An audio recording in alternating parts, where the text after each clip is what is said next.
오늘 본문은 고린도전서 4장 6절에서 8절입니다. 제가 읽겠습니다. 형제들아, 내가 너희를 위하여 이 일에 나와 아볼로를 들어서 본을 보였으니 이는 너희로 하여금 기록된 말씀 밖으로 넘어가지 말라 한 것을 우리에게서 배워 서로 대적하여 교만한 마음을 가지지 말게 하려 함이라. 누가 너를 남달리 구별하였느냐? 내게 있는 것 중에 받지 아니한 것이 무엇이냐? 내가 받았은즉 어찌하여 받지 아니한 것 같이 자랑하느냐? 너희가 이미 배부르며 이미 풍성하며 우리 없이도 왕이 되었도다. 우리가 너희와 함께 왕노릇하기 위하여 참으로 너희가 왕이 되기를 원하노라. 아멘. 성경은 우리가 살고 있는 이 지구에서 무슨 일이 일어나고 있는가, 영적 전쟁이 일어나고 있다 하는 얘기를 성경은 하고 있는 것입니다. 그것이 중심입니다. 그래서 그 얘기를 오늘 나누겠습니다. 먼저 이 지구에서 무슨 일이 어떻게 일어났나 하는 것을 오늘 한번 정리해서 나누어 보죠. 우리 인간 제일 첫 번째 인류가 출현한 것은 250만 년 전에 오스트랄로피테쿠스라고 하는 그런 족속이 250만 년 전에 출현했습니다. 그렇게 해서 250만 년 내내 사냥하고 뿌리 캐고 열매 따고 그렇게 살았어요. 250만 년을. 그동안을 석기 시대라고 부릅니다. 그 속에 따라서 조금씩은 다르지만 대부분은 돌로 만든 연장을 가지고 그렇게 살았습니다. 그런데 7만 년 전에서부터 1만 2천 년 전 사이에 도대체 이해가 안 되는 일이 일어났습니다. 완전히 새로운 일입니다. 어느 정도 새로우냐 그러면 그 이전까지의 삶과 그 이후의 삶은 이게 서로가 연결되지가 않는, 상상이 되지 않는 당연한 일이지만 그런 일이 일어났습니다. 그래서 그것을 학자들은 우연히 일어난 유전자 돌연 변이가 우리 뇌 내부의 배선을 바꾸었다. 이해 가십니까? 이해 안 가시죠? 말하는 분들도 이해가 안 가요. 근데 이제 그렇게밖에는 말을 못 하는 거죠. 성경은 훨씬 더 설득 있는 말을 하고 있습니다. 하나님이 수십억 년에 걸쳐서 자기의 생명을 담을 수 있는 육체, 하나님의 영, 모든 것을 창조하신 하나님의 영을 담을 수 있는 육체를 드디어 완성시키신 후에 거기에 생기를, 자신의 생명을, 자신의 영을 불어넣었다. 그렇게 말씀하고 있습니다.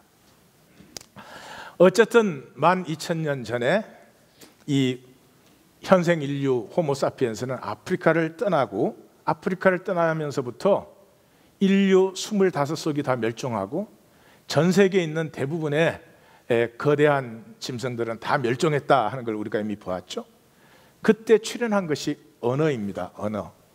물론 언어는 있었습니다. 동물도 언어가 있었거든요. 그래서 이렇게 서로 신호가 되잖아요. 끙끙 이렇게 하면 우리 친교실의 수준으로. 그런 것이 아니고 이 언어가 문장과 구조를 가지기 시작했습니다. 그 말은 정보가 정확해지기 시작했을 뿐만 아니라 정보 전달과 정보 축적과 정보 기억과 이런 것들이 가능해진 것이죠. 이렇게 되면서부터 이 화석들이 나타나는 지역에는 세 가지가 똑같이 나타납니다. 장신구와 종교 예술품, 그리고 맥주. 그게 무슨 말이냐? 장신구는 출애굽기 33장에서 하나님을 믿는 믿음의 핵심으로 나타나죠. 한마디로 이것입니다. 우리 굉장히 복잡하게 살아가고 하여튼 세상이 복잡한데 복잡할 거 하나도 없어요. 인간 삶은 딱 하나예요. 잘난 척하는 거예요. 남보다 잘난 척하면 잘났다 이렇게 생각되고 대접받으면 굉장히 행복하고 기쁜 거예요. 그런데 조금이라도 내가 미친다 그러면 하여튼 견디기가 힘들어지는 거예요. 하나님 앞에 이렇게 나왔다 그래서도 여기서 오로지 관심은 사실은 네가 잘났냐 내가 잘났냐예요. 그 왜 그렇게 됐을까? 자, 이제 잘난 척하니까 그때부터 삶이 스트레스가 됐습니다. 예, 잘난 척하려면 스트레스예요. 삶에 고민이 왜 많은 줄 아세요? 그냥 내가 나로 편안하면 없는데 잘난 척해야 되거든요. 또 우리 중에 어떤 사람은 그 잘난 척하는 게 재밌어서 올라오면 안 내려가.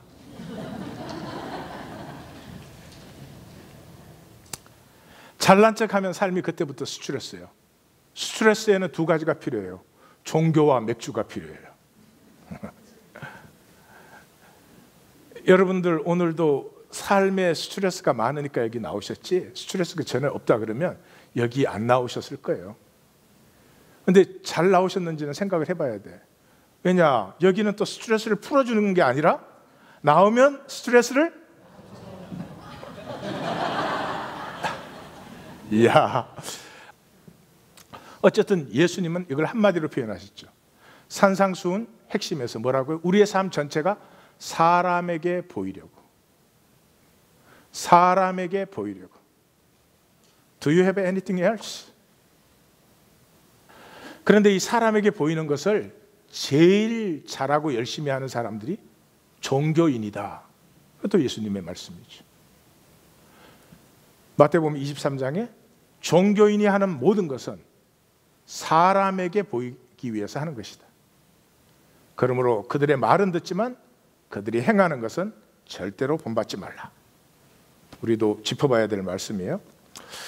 자, 그렇게 해서 이 농업화가 시작이 되면서부터 가장 중요한 것은 인간이 집단화가 되기 시작했다는 것입니다. 집단화됐기 때문에 또 그 가운데서 잘난 척을 해야 되는 거죠.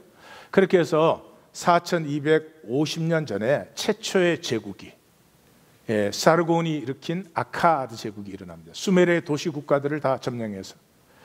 자, 이렇게 되니까 그전에도 돈은 사용했습니다. 조개 껍질 같은 것을. 그런 것이 아니고 시스템 자체가 운용되고 메인테인, 지켜지게 하는 주화 시스템이 필요했습니다. 이 주화가 2500년 전에 우리에게 나타났습니다. 그래서 이 아카드의 문자를 서령 문자, 세기 문자 이렇게 말을 합니다. 자, 제가 이런 말씀 드리는 것은 호모 사피엔스가 나타나면서부터 그 이전까지 있었던 세계와는 전혀 다른 어떤 논리적 연관성이 전혀 연결되어지지 않는 전혀 새로운 형태의 삶이 이 땅에 나타났는데 그 삶이 허구에 기초하고 있다, 그런 것입니다. 사람 세계는, 사람이 사는 곳에는 정치, 종교, 경제가 다 필요합니다. 가족 안에도 이건 있습니다. 그런데 요한계시록 6장에서 18장까지는 인류 역사를 보여주고 있어요. 그 인류 역사를 한마디로 환난과 고생이라는 거예요. 그 열심히 산다는 거죠. 그런데 그 6장에서 18장까지 사이에 12장, 13장 이 중심 부분을 영적 전쟁 부분이다, 그렇게 불러요. 영적 전쟁하면 또 오해가 심한데 도대체 이 땅의 삶은 왜 이런 구조를 갖고 있고 사람들은 이렇게 살고 있나? 행복하지도 않고 힘들고 이 수고하고 무거운 짐을 지고 왜 이렇게 죽으라고 살고 있나 하는 그 원인을, 뿌리를 보여주는 것이죠. 거기에 세 가지가 나와요. 정치, 종교, 경제. 정치는 바다짐승이라고 불러요. 이 바다에서 일어나가지고 모든 것을 휘두르려고 해요. 그 다음에 땀짐승이 나타나가지고 사람들을 미혹하고 이 바다짐승의 우상을 만들어가지고 그게 경배해라 막 이래요. 그게 종교죠. 그 다음에 그 짐승의 표를 가지고만 소통되게 해요. 경제죠. 이 모든 것의 배후에 누가 있다? 용이 있다. 근데 그 용은 옛 뱀이요, 마귀요, 사탄이라고 불리우던 자다, 이렇게 말을 해요. 다시 말해서 거짓이다. 이 모든 출발이 거짓이에요. 정치도 종교도 경제도 허구에 기반한 시스템이라는 거죠. 그래서 결국은 17장, 18장에 가면 모든 것이 멸망해요. 왜? 허구니까 쓰러지는 거죠. 그 요한계시록의 특징이, 성경의 특징이지만 뭐 진리가 나타나서 싸우는 게 아니에요. 보시면 알겠지만 심판의 장면이라든지 역사 마감의 장면에는 전투 장면이 없어요. 그냥 진리가 나타나면 그냥 승리하는 거예요. 그런 거예요. 예, 그게 거짓의 특징이에요. 진실이 딱 드러나는 순간에 아무런 권세나 힘이 없어지는 거예요. 그래서 17장에서는 정치가 망해요. 18장에서는 경제가 망해요. 예. 자, 그런데 어떻게 이 똑똑한 인간을, 인류를, 호모사피엔스를 저렇게 무지막지한 집단화를 시켜가지고 거기에 사로잡힌 종노릇을 저렇게 열심히 살도록 만드나? 열쇠가 바라봄이에요. 인간의 특징은 함께 바라봄이 있어요. 여기 실험들이 많아요. 어린아이는요, 이렇게 가르치잖아요. 그럼 그 가르치는 걸 봐요. 그런데 침팬지는 우리하고 DNA가 99.4%가 같은데도 이렇게 가르치면 가르치는 걸 안 보고 손가락을 잡아요. 100번을 실험하면 100번을 똑같아. 옆에 있는 분한테 이따 한번 실험을 해보세요.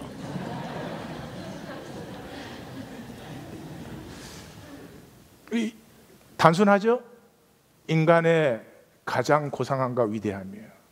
뭘 바라볼까요? 고상한 걸 바라보죠. 천박한 것은 패거리를 이룰 수는 있지만 바라봐지지는 않아요. 예? 더 높은 가치이기 때문에 바라봐요. 근데 함께 바라보잖아요.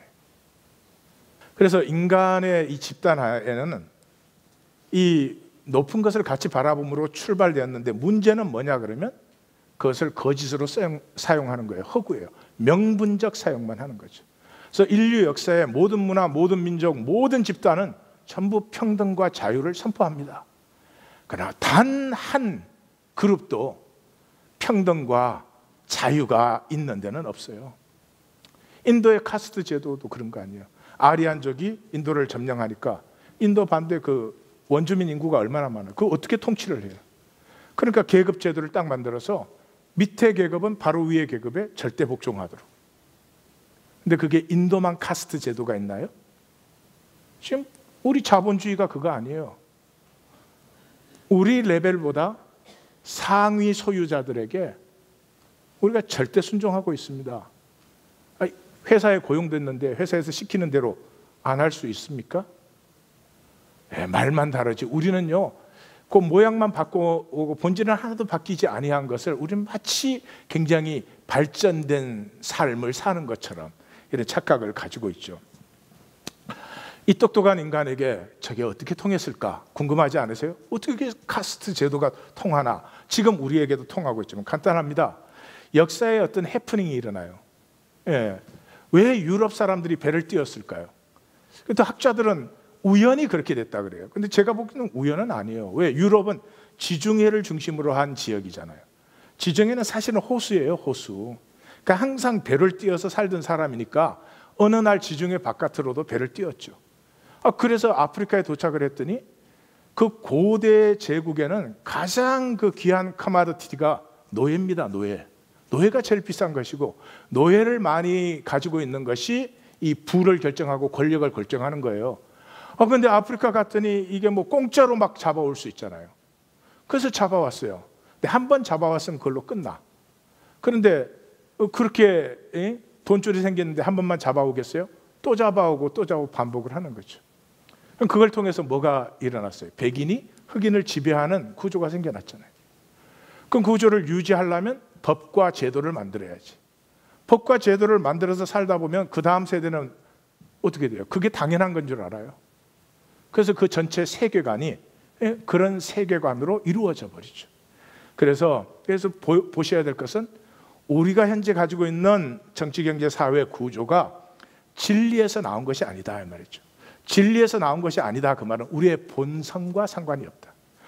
본능적인 것은 품고 있지만 우리가 아름답기를 원하고 가치 있기를 원하고 숭고하기를 원하는 우리의 본성과는 상관없는 본능적 계산과 이익으로 이루어진 시스템이다. 그 말을 다른 말로 하면 결코 행복할 수 없다. 우리는 본능적으로 아무리 많이 가지고 내가 다른 사람보다 잘나고 이기고 그래도 내 안에 있는 생명의 존귀함이 나에게 누려지지 않으면 그건 행복은 아니에요. 자, 그래서 미셸 푸코 같은 사람 뭐 그런 말 했죠. Knowledge is the result of power struggle.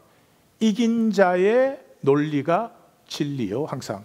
그 우리 조상들은 훨씬 더 쉽게 표현을 했어요. 이기면 충신, 지면 역적. 그 말이 이긴 자의 논리가 사회를 만들어가고 역사를 만들어가는. 근데 왜 대답 안 하세요? 그래서 이 말도 안 되는 이 시스템을 돌아가게 해주는 게 돈입니다. 돈은 뭐예요? 현상세계, 물질적 가치, 현상 가치잖아요. 그러니까 돈으로 본성 가치를 어떻게 할 수는 없어요. 돈이 아무리 많이 있다고 남편의 사랑을 받을 수는 없는 거예요. 남편이 뭐 편리하게 하고 좋으니까 인정해 줄 수는 있지. 그거 마찬가지. 돈이 아무리 많이 있어도 자식의 존경을 받는 건 아니에요. 예, 본성 가치가 아니니까, 현상 가치니까. 근데 이 세계는 이 본능으로 이루어져 있고 현상으로 이루어졌으니까 이 돈이 보편성을 획득했죠. 보편성을 획득했다는 말은 이제 두 가지예요. 이제 지불 능력이 되었어요. 그 세상에 사람이 죽었는데도 돈으로 지불할 수 있어요. 어떻게 목숨을 돈으로 환산을 해요? 근데 그게 이제 보편화가 돼버린 거예요. 그래서 지금 우리가 살고 있는 이 현상 세계는 돈이 신입니다. 이 현상 세계에서 돈으로 못할 것이 뭐 없을 거예요. 돈이 신이 됐죠. 그래서 예수님이 산상수훈에서 너희가 하나님과 돈을 겸하여 섬길 수 없다 분명히 얘기했잖아요. 근데 우리는 그 돈이라고 했는데 맘모나스 그런 단어예요. 맘모나스 신의 이름이에요. 물질 신. 그래서 이 돈이 이미 현상 세계의 신이 됐기 때문에 그거를 섬기든지 하나님을 섬기든지 이게 서로가 배타적인 익스클루시브한 것이지 그걸 같이 할 수는 없다. 물론 이제 종교는 같이 할 수 있도록 편리하게 만들어 놨죠. 말은 하나님을 섬기고 삶은 돈을 섬기고 이러면 되니까. 그리고 신뢰 이것도 참 업설드한 건데요. 돈이 평등한 가치라고 우리는 다 믿잖아요. 나에게 100불이면 저 사람에게도 100불이다. 아니요. 같은 100불이 서로 가치가 달라요. 또 돈은 모두에게 공정한 기회가 주어져 있다. 열심히 성실히 지혜롭게 하면 획득할 수 있다. 이렇게 이제 신화가 생겨 있죠. 근데 그렇지 않아요. 아무리 열심히 성실히 지혜롭게 해도 학권 씨가 하는 것과 재용 씨가 하는 거는 차이가 너무 많이 나요. 그러니까 그게 평등하지 않아요. 그럼에도 불구하고 보편성을 획득해 버렸어요. 그 돈은 뭐 하나님이 그 섭리 안에서 허락하신 거잖아요. 이런 세계를. 그러니까 돈은 잘 사용하셔서 내 존재 가치를 가꾸셔야 돼요. 내가 돈을 어떻게 사용하느냐가 내가 누구냐를 결정해요. 이 사회에서는 어쩔 수가 없어요. 그래서 돈을 나를 귀하게 만들고 나를 진정으로 복되게 하는 쪽으로 사용하셔야지 그 돈에 사로잡혀 가지고 돈을 다스리지 못하면 곤란해요. 이런 얘기죠. 자, 예쁘고 좋은 옷을 다 입기를 원하죠. 왜? 예쁘고 좋은 옷을 입으면 사람들이 이렇게 잘 관심과 사랑을 쏟아주니까. 그 예쁘고 좋은 옷을 살려면 돈이 필요하지. 그런데 사실은 내가 정말로 원하는 건 좋은 옷이에요? 사랑과 관심이에요? 그런데 사랑과 관심은 돈으로 살 수 있어요? 없어요? 조금 도움이 되는 것처럼 보이지만 전혀 아니라 이 말이죠. 그래서 돈은 다스려야지. 돈에 사로잡히면 삶이 참 껍질이 되어지고 자기 스스로도 자기가 별로 떳떳하고 자랑스럽지 않은 삶이 된다. 그 결과 이 지구촌에는 시장 제국이 이루어졌습니다. 제국이란 말을 씁니다. 이 사회학자들은 제국을 고제 압대 구조구조, Ancient Domination System 그렇게 부릅니다. 왜냐 그러면 상위 2%가 전체 리소스의 3분의 1을 차지하고 있으니까. 지금은 더 벌어졌죠. 예, 그리고 상위 계급은 평균 수명이 70에서 80이었어요. 일반인은 30이었어요. 그게 구조적으로 정당화됐다 이 말이죠.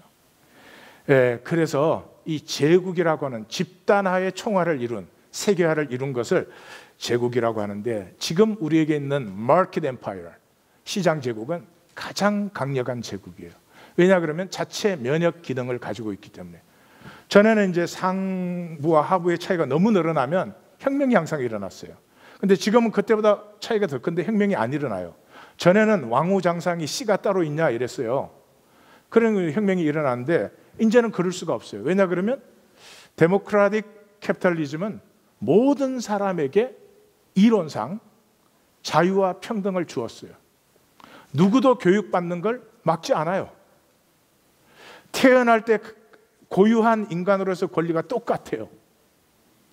근데 실제로 아니죠.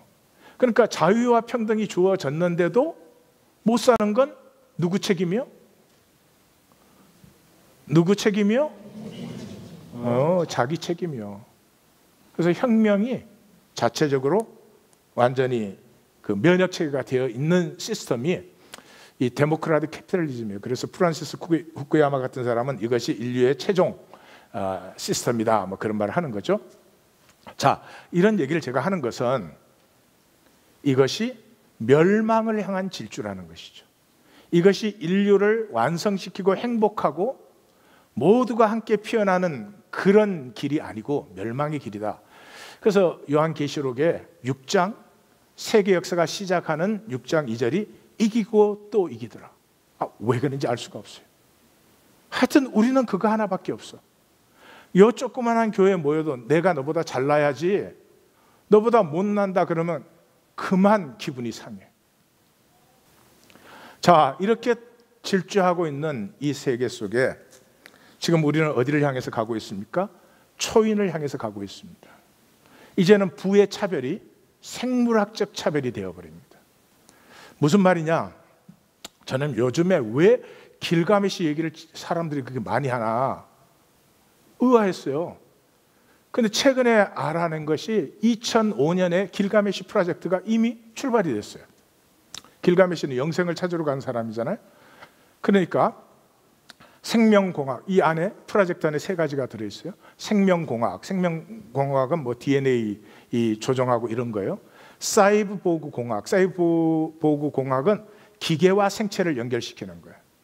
그래서 앞으로는 심장을 만드는데 이거 기계인데 생체의 심장보다 더 유연하고 더 기능이 좋은, 고장나지 않는 이런 걸 만들어요. 비유기물 공학이라고 하는 것은 생체와 컴퓨터 프로그램을 연결시키는 거예요. 여러분들은 공상 과학 소설 같죠? 아니요. 달파라고 하는 DARPA는 미 국방부의 최고 연구소입니다. 이미 파리에다 컴퓨터 칩을 넣어가지고 정찰을 시켜요. 이미 시작이 됐어요. 실험을 몇 단계를 지났어요. 바퀴벌레에 컴퓨터 칩을 넣어가지고 이게 가서 정찰을 해갖고 오는 거예요. 그 다음에 상어에다 컴퓨터 프로그램을 넣어가지고 잠수함을 통제하는 것은 이미 뭐 오래된 것이에요. 이런 것들이 일어나면은 우리가 이때까지 만들었던 개념 세계는 무너져 버리는 거예요. 자, 바퀴벌레가 가서 정탐을 해왔어. 이게 바퀴벌레요, 컴퓨터요, 기계요. 이하권이의 뭐 심장과 허파가 약해져 가지고 이걸 완전히 새 걸로 갈아치웠어. 그럼 내 나이는 내 출생일로부터 계산을 해야 되는 거야. 새 심장을 박은 날로부터 계산을 해야 되는 거야. 예. 여러분 우스갯소리 같죠? 기본 개념이 무너져요. 기본 개념이 무너지면 그 다음에 서는 개념은 자연스럽게 들었을까요? 힘을 가진 자가 만들어낼까요? 지금 가지고 있는 피라미드 구조에 우리가 사는 것도 굉장히 힘들거든요. 무슨 행복을 줄 것처럼 세상이 우리에게 말해요. 열심히 일하고 돈만 조금 더 있으면 굉장히 행복해질 것처럼 말하는데 아무도 행복하지 않아요. 근데 그것이 완전히 구조화된 세상이 들어와요. 그리고 그 세상을 살아야 되는 것은 우리의 자녀들이요. 이미 지적 설계의 세계가 시작이 됐습니다. 이때까지 세계라고 하는 것은 자연적으로 발전해 나가는 것이었어요. 근데 자연은 없어졌죠. 인간이 허락한 자연 외에는 없어요. 오늘 슈퍼볼 하는데 여러분 아시죠? 오늘 치킨 윙만 13어깨에서 15어깨를 먹어요. 그리고 포테이토 칩을 2억 3천만 개 먹어요. 아보카도를 2억 8천만 개 먹어요. 예. 오늘 5천만 명이 피자를 주문해요. 냉동 피자까지 먹는 사람 합하면 1억 명이. 그 왜 그래요? 게임에 몰두해가지고 이 시스템이 흥분이 되니까 그냥 생각 없이 막 지겨도 삼키는 거예요. 시장 제국을 위해서 있어요.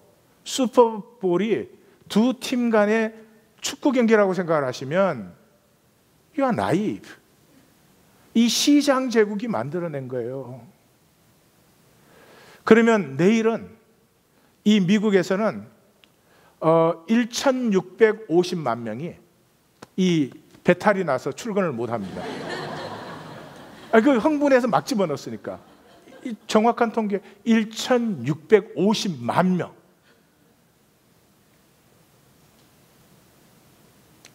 그렇게 통제가 되는 거예요. 근데 문제는 1차 통제. 그 인간이 지적 설계를 해서 세상을 만드는데 그 통제한다는 말은 카오스, 혼돈, uncertain한 probability, 확률성을 줄이고 그렇게 진행되도록 인간이 컨트롤을 하는 건데 그 혼돈을 케이오스, 카오스라 그러잖아요. 근데 1차 카오스는 지금 굉장히 성공적입니다. 얼마 전에 우리 그 위성 하나 그 웨더를 프리딕트하는 위성을 띄웠죠. 그래서 날씨는 앞으로 굉장히 건접하게 정확하게 일기예보를 할 수가 있어요. 그런 건 좋은데 이 혼돈의 차원이 무한대예요. 2차 혼돈부터는 인간의 지적 설계는 전혀 무용지물이에요. 예를 들면 주식시장을 이제 예상을 하잖아요. 그러면 봐요. 자, 주식값이 오를 것이라고 예상이 딱 나왔어요. 그러면 어떻게 될까요? 모든 사람들이 다 사려고 그러지. 그렇게 되면 전혀 예측하지 못했던 일이 혼돈이 또 일어나는 거예요. 그 혼돈에 또 혼돈, 또 혼돈. 그래서 이 혼돈이 무한 차원인데 인간이 그걸 통제하겠다는 거예요. 망하겠다는 말이에요. 망하겠다는 말. 문제가 뭐예요? 이런 말 하는 이유가 행복하지 않다는 거죠. 행복하지 않다는 거죠. 사람의 능력은 칼로리를 얼마나 쓰느냐 하는 것으로 측정이 되는 거예요. 석기 시대에는 우리가 하루에 4,000 칼로리 썼어요. 지금은 23만 칼로리를 써요. 그런데 행복해요? 저희 아버님이 1910년생이십니다. 저희 할아버지, 증조 할아버지도 아니에요? 저희 할아버지에게 제가 제 삶을 말씀드리면 저 어디 200리 밖에 떨어진 데 갈 일이 있어서 아침에 갔다가 점심 먹고 왔다든지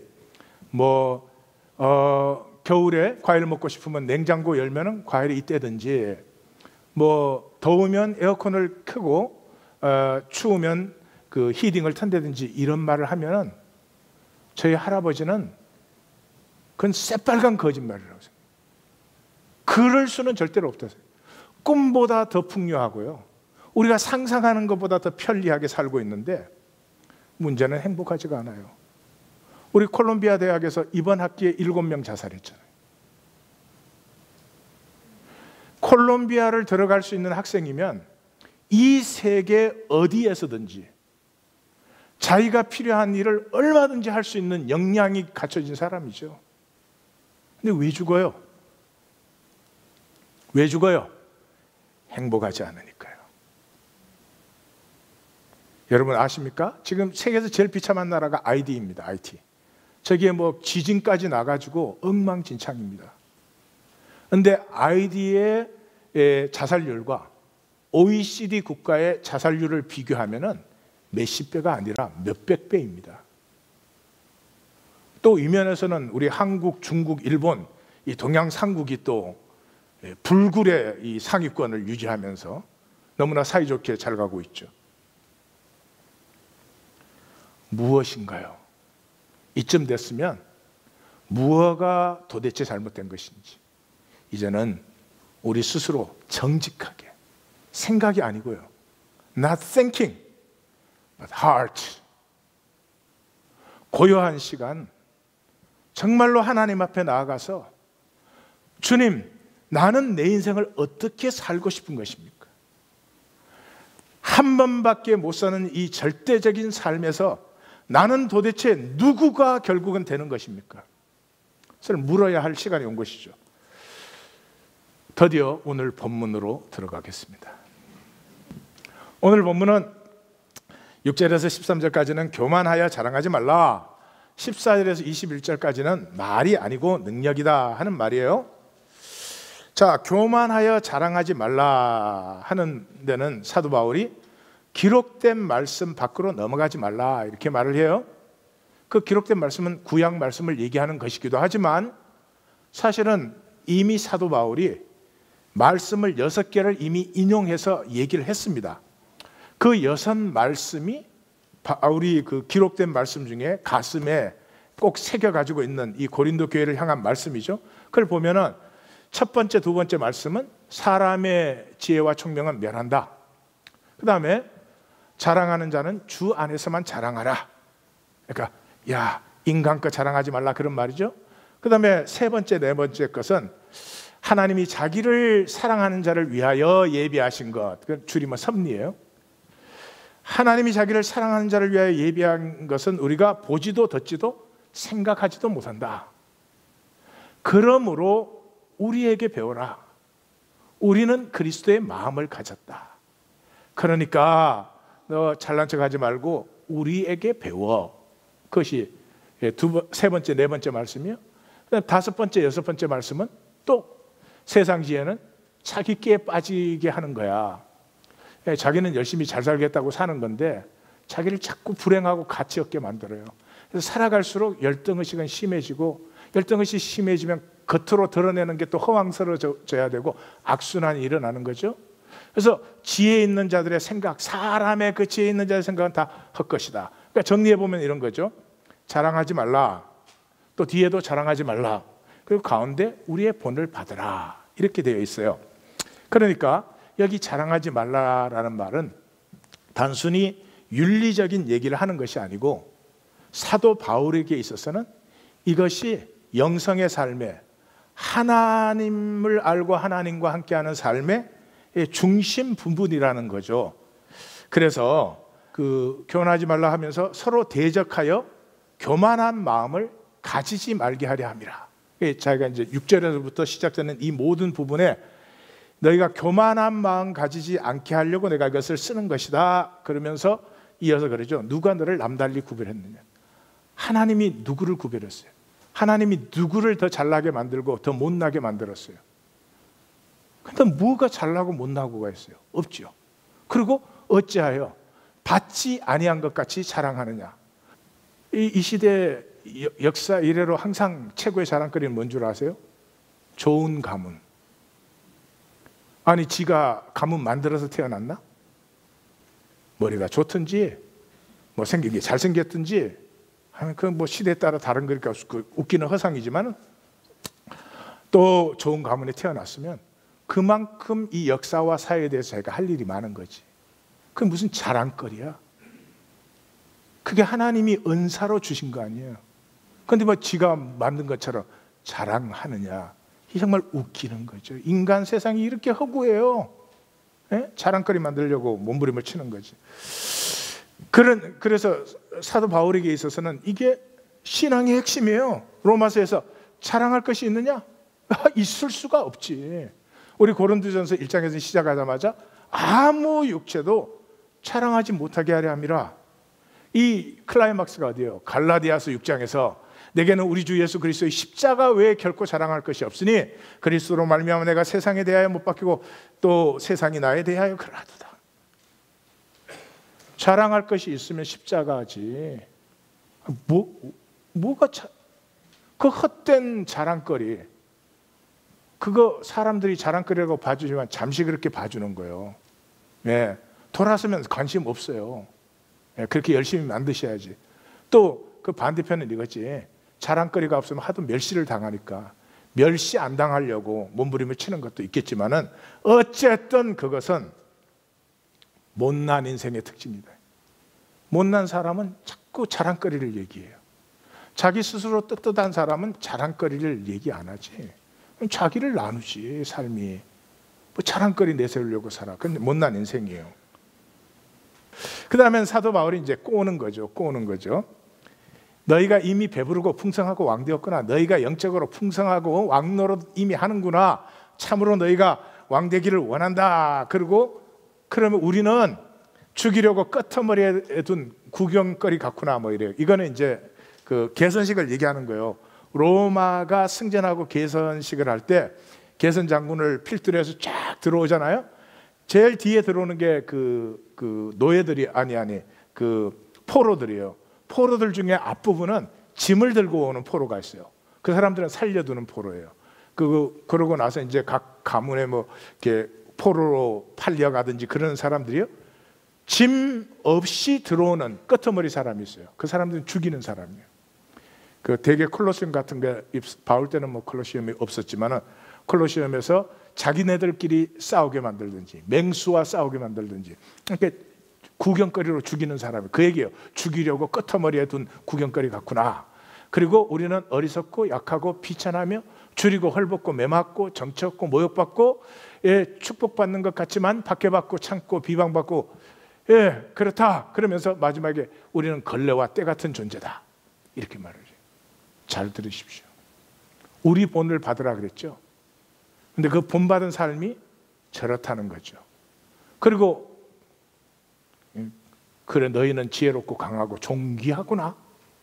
이렇게 말을 하는 거죠. 그러고는 이제 마감을 하는데 말이 아니고 능력이다 이런 거죠. 그래서 자, 내 이 이야기 너희를 부끄럽게 하려고 하는 게 아니고 내가 아비로서 자녀에게 하는 말이야. 나의 본을 받고 내 대신 디모데를 보내니까 나의 본을 잘 받는 디모데에게 배워라. 그러면서 끝까지 교만한 자들은 내가 가서 시험해 보겠다. 왜? 말에 있지 않고 능력에 있는 거니까. 그러면서 갑자기 20절에서 하나님의 나라는 말에 있지 않고 오직 능력에 있다 이렇게 말을 해요. 하나님의 나라는 말에 있지 아니하고 능력에 있다. 이러니까 우리 성도님들이 다 헤매. 말씀 읽기를 나누는데 전부가 헤매요. 왜 헤매요? 우리는 하나님의 나라가 없으니까. 기독교에서는 하나님 나라가 사라진 지 오래요. 그러니까 우리에게 이렇게 말했으면 금방 이해가 가요. 거듭남은 말에 있지 않고 오직 능력에 있다. 거듭났다는 건 내가 말로만이 아니라 내 삶에 하나님 나라의 능력이 나타나야 되는구나 하고 금방 알 거예요. 근데 우리는 하나님 나라 그러면 단어는 알지만 말은 잊어버렸어요. 근데 사실은 성경을 읽으신 분은 바울이 하나님 나라를 별로 말하지 않는 것 같이 보이실지 모르지만 정확하게 읽으신 분은 사도 바울이 자기의 그 사역을 마감할 때마다 뭐 1차 전도 여행이라든지 뭐 2차 전도 여행이라든지 고린도 사역이라든지 에베소 사역이라든지 이 사역들을 마감할 때마다 마지막 말씀은 항상 내가 하나님의 나라를 선포하였다, 전파하였다 그렇게 끝나요. 그리고 사도행전의 총 결론 마지막이 뭐예요? 로마 제국의 심장 한복판에서 내가 하나님의 나라를 거침없이 전파했다 이렇게 돼요. 그리고 서신서에 나타난 사도 바울의 말은 하나님 나라라는 말을 쓸 때마다 유업이에요. 유업. 다시 말해서 구원이에요. 예. 무슨 뜻인지 아세요? 이 하나님 나라 능력을 하나님 나라를 사는 능력이 없는 사람은 구원받은 것이 아니다. 그 말을 서신서에는 계속하는 거예요. 자, 그러면 성도님들은 오늘 어떤 마음으로 오셨는지 모르지만 오늘 이 말씀을 나누기 위해서 교회를 개척하고 12년을 달려온 것입니다. 예수님이 뭐 하셨어요? 이런 적 있어요? 나 믿으면 구원받고 천당 간다. 그런 말씀 있어요? 그런 비슷한 말씀도 없어요. 예수님 뭐라 그랬어요? 때가 찼다. 내가 등장한 것은 하나님의 나라가 임하고 있는 것이다. 그러므로 회개하고 복음을 믿어라. 그 복음이 뭐예요? 옛 시간이 끝나고 하나님이 통치하는 새 시간이 임하고 있다는 거죠. 그래서 이 예수님의 이 선포는 세상 제국에 대한 선전포고입니다. 제가 드릴 말씀이 많지만 시간 없으니까 칭호에서 핵심적으로 드러나요. BC 31년 9월 2일 이 세계 역사에 하여튼 굉장히 중요한 날입니다. 악티움 해전에서 이 옥타비아누스가 안토니우스와 클레오파트라에게 이깁니다. 말도 안 되는 전쟁을 해서 이기는데 그 악티움 해전의 승리로 말미암아 60년에 걸친 내전이 끝나고요. 거의 100년에 걸치는 로마의 팍스 로마나 로마의 평화가 임합니다. 무슨 말인지 아십니까? 로마의 내전이 있는 동안에는 이 장사꾼들이 다닐 수 있어요? 없어요? 없어요. 자, 여러분, 여기 우리가 이렇게 살고 있는데 유통이 딱 막힌다. 그러면 어떻게 될까요? 모든 평민들의 삶은 굉장히 고달파지는 것입니다. 물론 돈 있는 사람들도 힘들어지죠. 그걸 끝낸 사람이에요.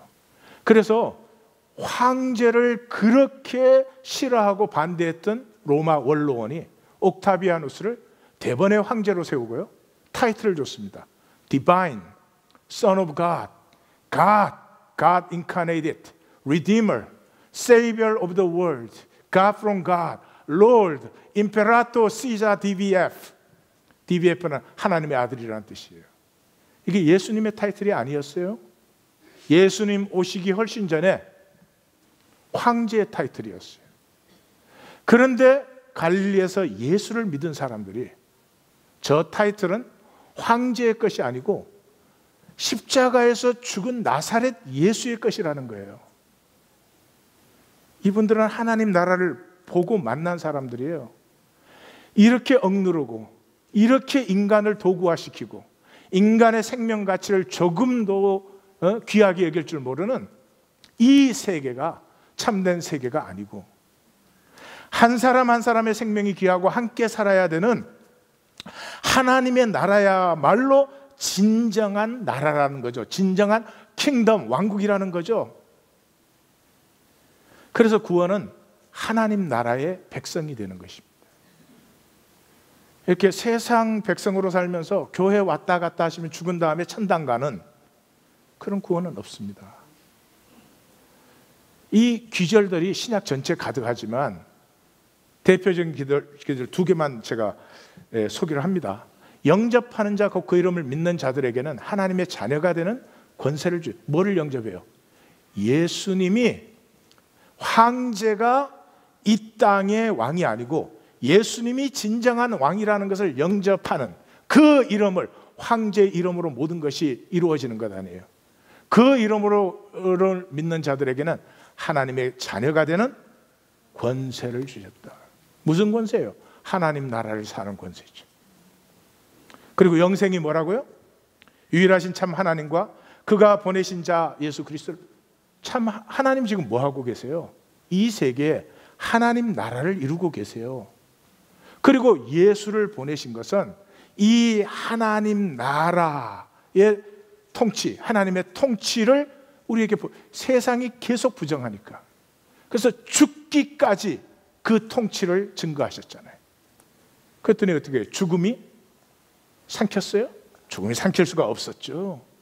그러므로 우리의 신앙생활은 종교생활이 아닙니다.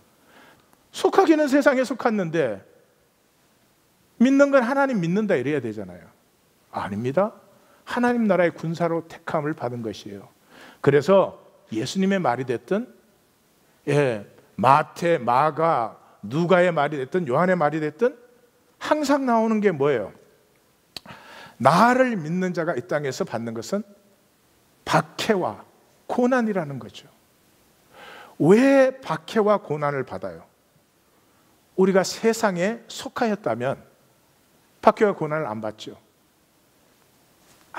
하나님이 우리를 택하심으로 말미암아 우리가 이제는 하나님 나라에 속했기 때문에 세상이 우리를 미워하죠. 생각을 해보세요. 예수님이 죄를 지었습니까? 예수님이 나쁜 짓을 하셨습니까? 못된 말을 하셨습니까? 예수님이 뭐를 하셨는데 세상이 예수님을 그렇게 미워하는 것이며, 우리가 예수님과 함께한 사람들이 되면은 왜 세상이 우리를 미워하는 것입니까? 나라가 다르기 때문에 그렇습니다. 사회 심리학적으로 재밌는 실험이 있어요. 처음에 그 실험 결과를 들었을 때 제가 이해를 잘 못했었는데요. 사람이 가장 하나가 될 때가 전후회래요. 전후회. 그 전투에서 이렇게 같이 싸우게 되면은 옆에 사람이 뭐 고향이 어디냐, 뭐 출신이 어디냐, 진보냐, 보수냐, 그거 아무 상관없이 진짜 한 생명처럼 그렇게 똘똘 뭉치게 돼요. 그런데 그 전후의 때보다 더 하나가 되는 때가 있대요. 그게 박해를 받을 때래요. 함께 박해를 받으면 정말 너 생명이 내 생명처럼 그렇게 느껴진대요. 그 박해 안 받고 그러면 하나님 나라를 살게 할 수는 없나? 어떻게 생각하세요, 성도님들? 그런데 육체로 이 땅에 살아가는 인간에게 하나님 나라에 속한 유일한 증거는 세상으로부터의 박해입니다. 박해받지 않는 사람은 자기 생각으로는 뭐라고 말할 수 있을지 모르지만 자기의 삶은 내가 하나님 나라에 속한 삶이라고 하는 것이 한 번도 드러난 적이 없어요. 자, 이 전투는 영적 전투입니다. 영적 전투라는 말은 이상한 생각하지 마시고 인격적 전투입니다. 인격적 전투라는 말은 진실이나 거짓이냐 그 말이에요. 예. 진실을 살수록 인격이 깨끗하고 깊어집니다. 담대해집니다. 진실을 살아가는 사람은 스스로 떳떳하고요. 다른 사람에게 보이려고 사는 삶에서 자유해요. 다른 사람의 평가에서 자유합니다. 내가 내 진실을 가꾸어 가고 있으니까. 예. 내가 싸워야 될 선한 싸움, 내가 달려가야 될 나의 길, 예. 내가 지켜야 될 믿음을 지키는 것이 나의 초점이기 때문에 뭐 사람에게 그렇게 목매달고 살지 않아요. 그래서 에베소 6장 12절에 우리의 씨름은 혈과 육이 아니다는 거죠. 악의 영들, 예수님식으로 표현하면 거짓과의 싸움이에요. 그래서 이 무기들을 보시면 금방 알잖아요. 진리, 의, 평안, 믿음, 구원, 말씀, 기도, 이게 무기잖아요. 이 모든 게 뭐예요? 나를 진실되게 하는 거지. 예, 결코 종교가 아닙니다. 종교는 정치 경제를 이념화시켜주는 세상의 도구예요. 그게 뭐 어느 종교가 됐든지, 무당이 됐든 불교가 됐든 기독교가 됐든 건 상관없어요. 그 세상의 이념, 그 가치를 이념화시켜주는 거죠. 그래서 구약에서 하나님이 가장 싫어한 것이 종교인이고요, 신약에서 예수님이 가장 싫어한 게 종교인이에요. 어느 정도냐 그러면 종교인을 세리보다 악하다 그랬어요. 이게 말이 됩니까? 세리가 어떤 사람인데, 옛날 우리나라의 친일파예요. 그 로마에게서 세금권을 획득해가지고 동족의 피를 빨아가지고 먹고 사는 사람, 이 뭐 더 이상 악할 수가 없는 사람이 세리예요. 우리는 이 교리를 배워갖고 뭐 세리, 창기, 바리새 이러면 막 함부로 생각하시는데 세리보다 악할 수는 없어요. 근데 예수님이 종교인이 세리보다 악하다고 했어요. 그 마음을 좀 느끼실 수 있기를 바라요. 왜요? 기독교인들 개인적으로는 뭐예요? 내 나라 아니에요? 내 나라? 하나님 나라 세우십니까? 하나님 나라를 이 땅에 건설하여 우리 모두가 형제가 연합하여 동거함이 어찌 그리 선하고 아름다운 거가 우리의 목적이십니까? 남은 죽든지 말든지 나 잘 되려고 하는 것입니까? 단체는 다릅니까? 각 교회와 교단과 교파들 사이의 관계는 어떻습니까? 솔직히 말해서 기독교회는 이 세상에서 가장 상받을 사람들이에요. 그 피라미드의 하부 구조에서 세상을 향해서 충성을 다하는 사람들이에요. 하나님의 나라는 영적 세계입니다. 영적 세계라는 것을 오해하거나 장난치지 마십시오. 의식의 문제라는 것입니다. 의식의 문제라는 것입니다. 두 가지 얘기하고 말씀을 마치겠습니다. 첫 번째, 유업자의 권세입니다. 여러분, 인간이 전부, 이 세상 속의 인간은 이기적이잖아요. 그 이기적인 것이 복이라는 거예요. 어떻게 하든지 지껏 챙기라는 거예요. 그게 복입니까? 이기심은 타자를 그러므로 타자화시킵니다. 타자를 타자화시키다 보니까 아무것도 자신이 누릴 것이 없어져요. 결국은 자기 자신까지도 타자화시킵니다. 무서운 것입니다. 이타심은, 세상에서 이타심이라는 건 멍청한 거라고 하는 거예요. 이타심은 타자를 나와 동일시하는 것입니다. 그러므로 내 생명의 영역이 점점 넓어지고 깊어지는 것입니다. 그래서 만유와 하나 되는 자리까지 나아가죠. 이걸 얘기해 준 책이 룻기예요. 나오미가 남편 죽고 아들 다 죽었어요. 이 세상에 제일 불쌍한 사람이죠, 그 시대에. 그래도 이 며느리들을 자기와 동일시해 줍니다. 이 며느리들을, 젊은 며느리들마저 없어지면 자기는 죽은 모습이죠. 그런데도 이 며느리들까지도 불행하게 할 수는 없다 그래서 돌아가서 새 출발할 기회를 줍니다. 그 중에서 룻이 이 불쌍한 시어머니와 자기를 동일화해 줍니다. 어머니의 백성이 나의 백성, 어머니의 하나님이 나의 하나님, 어머니의 집이 나의 집. 이 동일시에서 구약 전체가 기다려온 다윗이 출현하는 것입니다. 생명의 새 역사가 열리는 것이죠. 두 번째가 주인의식입니다. 바울이 이미 결론 부분에서 그랬죠. 바울이나 아볼로나 게바나 세계나 생명이나 죽음이나 지금일이나 장래 것이나 만물이 다 너희의 것, 너희의 것이다. 그럼 만물이 내 아버지의 것이라면 어떻게 해요? 잘 돌보겠죠. 이 주인의식 제가 여러 번 말씀드렸지만 신방 가면 아주 뚜렷하게 나타나죠. 맛있는 음식, 비싼 음식 아주 잘 준비해서 주인은 안 먹어요. 자기는 준비하느라고 배가 부르대. 대단한 기적이요. 안 먹어도. 그리고 신방 오신 분들이 그렇게 즐겁게 먹어주면 그렇게 행복해해요. 그게 주인의식이에요. 여러분, 어느 쪽이에요? 이 조그만한 소나기에 내가 움켜쥐면 복됩니까? 얼마를 움켜쥐기에? 그런데 내 삶이 나누어져서 나누어지는 자리마다 아름답고 귀하고 복되어진 어느 쪽이 복입니까? 우리는